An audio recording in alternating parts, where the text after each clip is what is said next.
पिछले दिन हम लोगों ने क्या स्टार्ट किया था? पिछले दिन हम लोग स्टार्ट किए थे लास्ट क्लास में अपॉइंटमेंट ऑफ जज के बारे में हम लोग देखा था कि किस तरह से वो जो है जज जो है वो पॉलिटिकल कंट्रोवर्सी से वो फ्री नहीं रहा है।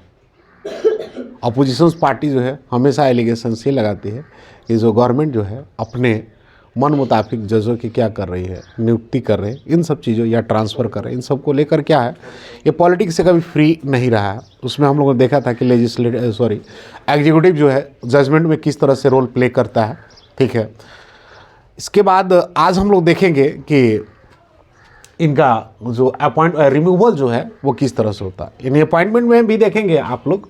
तो अपॉइंटमेंट में आर्टिकल 124 के अंडर ही इसकी अपॉइंटमेंट होती है, जजों की अपॉइंटमेंट करते हैं। और अपॉइंटमेंट में हमने एक चीज़ और ध्यान से देखा था कि जब सुप्रीम कोर्ट के जज का अपॉइंटमेंट करना होता है तो जो 4 मोस्ट सीनियर जज होते हैं, सीनियर जज होते हैं, उन्हीं में से नाम को क्या किया जाता है, रिकमेंड किया जाता है। और जिस नाम को रिकमेंड किया जाता है प्रेसिडेंट क्या करते हैं, उनकी अपॉइंटमेंट करते हैं आर्टिकल 124 क्लॉज 2 के अंदर। ठीक है, 2 के अंदर क्या करते हैं, उनकी अपॉइंटमेंट करते हैं। सिमिलरली अच्छा, और अदर जज को जो है अपॉइंटमेंट जो है, जो सुप्रीम कोर्ट का जो चीफ जज होगा यानी सीजीआई जो होगा, सीजीआई उनके नाम को रिकमेंडेशंस करता है और फिर बाद में प्रेसिडेंट उनकी क्या करता है, अपॉइंटमेंट करता है। और हमने देखा था कि जो टसल स्टार्ट हुआ था अपॉइंटमेंट को लेकर 1982 से 1998 तक, उसका यही रोल निकला कि आप क्या देखें, यही उसका रिजल्ट निकला कि जो सुप्रीम कोर्ट के जो जज होंगे, सीजीआई होगा, जिस नाम को रिकमेंड करेगा फाइनल उसी के क्या होंगे, प्रेसिडेंट अपॉइंटमेंट करेंगे। यानी पहले इसका नेचर था क्या, कंसल्टिव, केवल कंसल्टिव का काम करता था।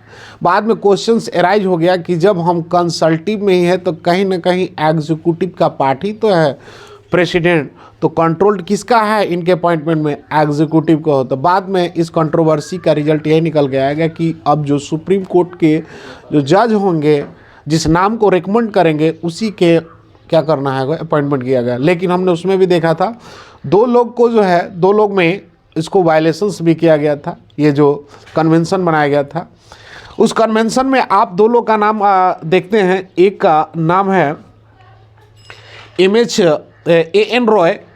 ए.एन. रॉय जो है उनकी अपॉइंटमेंट होती है। ए.एन. रॉय की अपॉइंटमेंट कैसे होती है, तो आप सुने होंगे केशवानंद भारती केस आता है 1973 में। और ये जो है जो 7 जज का बेंच होता है, 13 जज का बेंच होता है, जिसमें 7 और 6 के क्या होते हैं, जजमेंट आता है। इसमें जो 7 में जो 4 मोस्ट सीनियर जज थे, ये 7 वाले में गए थे, यानी गवर्नमेंट के अगेंस्ट चले गए थे। और एक सीनियर जो जज थे वो इसके अंडर थे, जिनका नाम था ए.एन. रॉय। और ए.एन. रॉय को ही क्या कर दिया गया, इन सब को ध्यान में न रख के इनको जो है अपॉइंटमेंट कर दिया गया था। तो एक वायलेशंस आपको मिलता है 1973 में, और दूसरा भी आपको मिलता है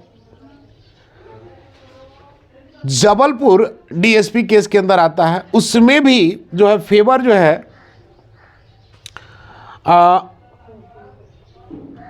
सीनियर जज थे एच.आर. खन्ना, और एच.आर. खन्ना के जगह पर किसको अपॉइंटमेंट कर दिया जाता है, एम.एच. बेग को अपॉइंटमेंट यहाँ भी कर दिया जाता है। तो यहाँ पर तो आप वायलेशंस देखने को मिलता है। ठीक है, तो ये सारी चीज़ें आपने ऑलरेडी हम लोगों ने पिछले क्लास में पढ़ चुका था कि 124 के अंडर इनकी अपॉइंटमेंट होती है। लेकिन याद रखिए, इनका रिमूवल भी आर्टिकल 124 के क्लॉज 4 के अंडर में कहा गया है।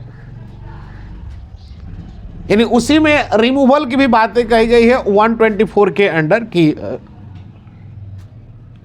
जजों की रिमूवल किस तरह से करेंगे। और इनका जो रिमूवल होगा बहुत ही क्या होता है, एक्सट्रीमली डिफिकल्ट या कॉम्प्लेक्स कह सकते हैं, सिंपल नहीं होता है।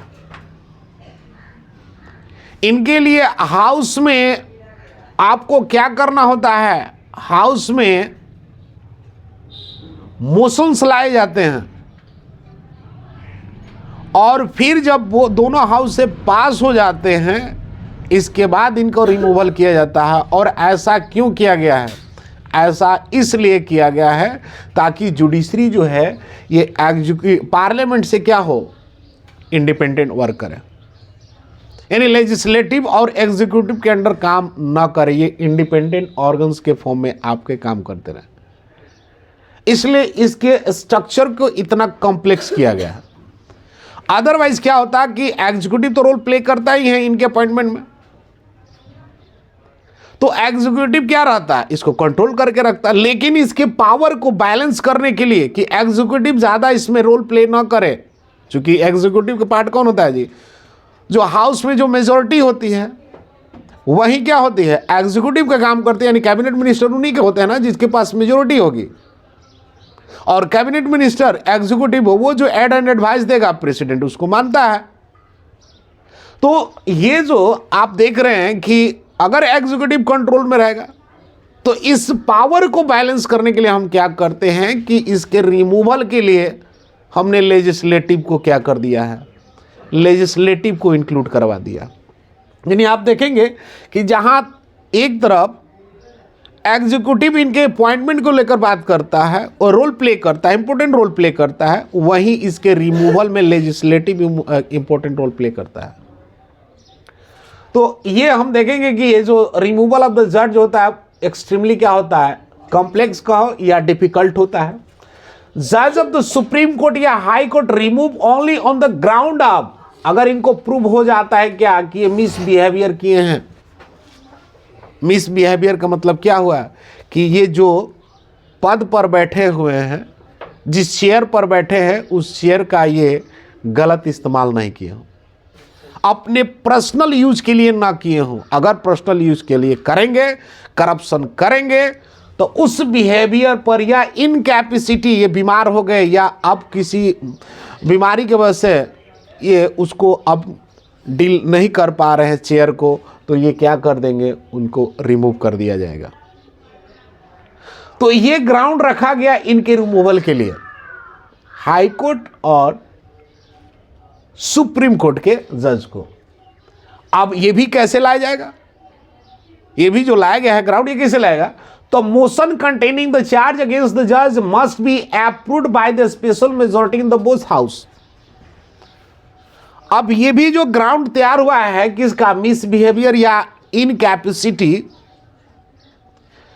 इस पर जो मोशन चलेगा हाउसेस में। आप पहले यहां ध्यान दें कि जब जज इंक्वायरी एक्ट 1968 में लाया गया था और इसमें कहा गया था कि जब भी हम मोशंस लाएंगे तो इसके लिए कम से कम 100 मेंबर्स जो होंगे, 100 मेंबर वो कहाँ से होने चाहिए, लोकसभा से, और 50 मेंबर जो है वो कहाँ ना से, यहाँ से। जब प्रपोजल आप लाएंगे तो इनका साइन होना चाहिए, ये प्रपोजल में है कि इनका साइन होने चाहिए। इसके बाद इन पर क्या होगी, इंक्वायरी चलाई जाएगी।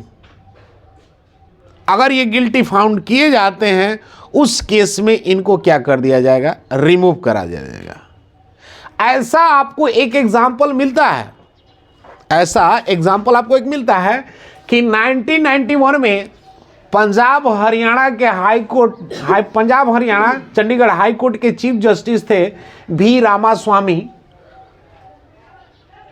और ये भी रामास्वामी पर एलिगेशन क्या था कि अपने चेयर का गलत यूज किए हैं, मिस यूज किए हैं,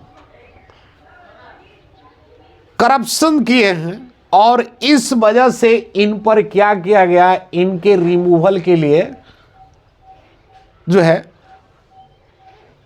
असेंबली में लाया गया, जिसमें 108 मेंबर्स ने साइन कर दिया। और जैसे ही ये साइन हो गया तो इनके रिमूवल के लिए, ठीक है, इनके रिमूवल के लिए क्या किया गया कि इंक्वायरी, जज की इंक्वायरी 1992 में बैठा दिया गया और जैसे ही इंक्वायरी लाई जाती है तो इंक्वायरी में इनको फाइंड आउट किया जाता है कि ये गिल्टी हैं, ये अपने चेयर का मिस यूज किए हैं।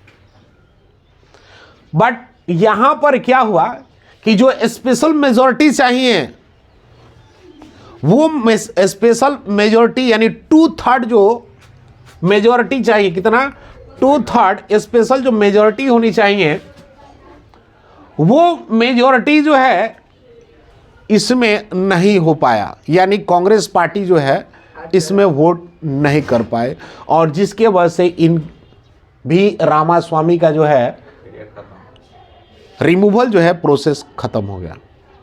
तो ये एक बार आपको मिलता है on the ground of proven misbehaviour और इनकैपेसिटी के बेस पर। इसके बाद देखेंगे कि an in appointment of the जज executive play an important role. अभी हम बात किए कि जो अपॉइंटमेंट होता है उस अपॉइंटमेंट में एग्जीक्यूटिव ही रोल प्ले करती है अपना इंपॉर्टेंट रोल, लेकिन जब इसको रिमूवल करना होता है तो रिमूवल में कौन इंपॉर्टेंट रोल प्ले कर रहा है, तो ध्यान देना होगा कि रिमूवल में जो है इंपॉर्टेंट रोल प्ले करता है लेजिस्लेचर, क्योंकि लेजिस्लेचर का पार्ट ये लोग भी हैं दोनों मेंबर। और जब स्पेशल मेजॉरिटी के साथ जब इन पर गिल्टी फाइंड किया जाता है तो वोटिंग होता है, तो 2/3 वोटिंग में भी वोटिंग करते हैं। इसलिए ये क्या है, ये रोल प्ले करता है और ऐसा इसलिए किया गया है कि पावर बैलेंस हो। अगर पावर बैलेंस होगा तो उस केस में इंडिपेंडेंट होगी आपकी जुडिशरी में कोई ज़्यादा इंटरफेयर नहीं करेगा, क्योंकि अगर आप अपॉइंटमेंट कर देते हैं तो रिमूवल में हम रोल प्ले कर देंगे। ठीक है, अच्छा दोनों मेंबर से होते हैं ना, एक मेंबर से तो नहीं होता। ठीक है, अब देखो ये जो motion will be given to the speaker, Lok Sabha या राज्यसभा के जो चेयरमैन हैं वही इस मोशन को क्या करते हैं, स्टार्ट करते हैं, जिसमें आपको लोकसभा या 100 मेंबर्स और राज्यसभा के इतने मेंबर्स होने चाहिए। इसके लिए 3 मेंबर की कमेटी बनाई जाती है रिमूवल के लिए। चीफ जस्टिस या जज ऑफ द सुप्रीम कोर्ट के मेंबर्स होते हैं, या chief justice of the high court के होते हैं, और डिस्टिंग्विश्ड जज होते हैं। इन सबको मिलाकर क्या किया जाता है, इंक्वायरियाँ स्टैब्लिश की जाती है और वो क्या होना चाहिए, मिसबिहेवियर या इनकैपेसिटी का ग्राउंड होना चाहिए। तो इस तरह से हम लोग का क्या हुआ, इस तरह से हम लोग ने अपॉइंटमेंट भी देख लिए हैं, रिमूवल भी देख लिए हैं। अब कल हम लोग देखेंगे कि जो जुडिशरी का स्ट्रक्चर होता है जिसमें supreme court, high court, subordinate court या लोअर कोर्ट के बारे में हम लोग देखेंगे कि उनका वर्क क्या होता है और वो किस तरह से वर्क करते हैं।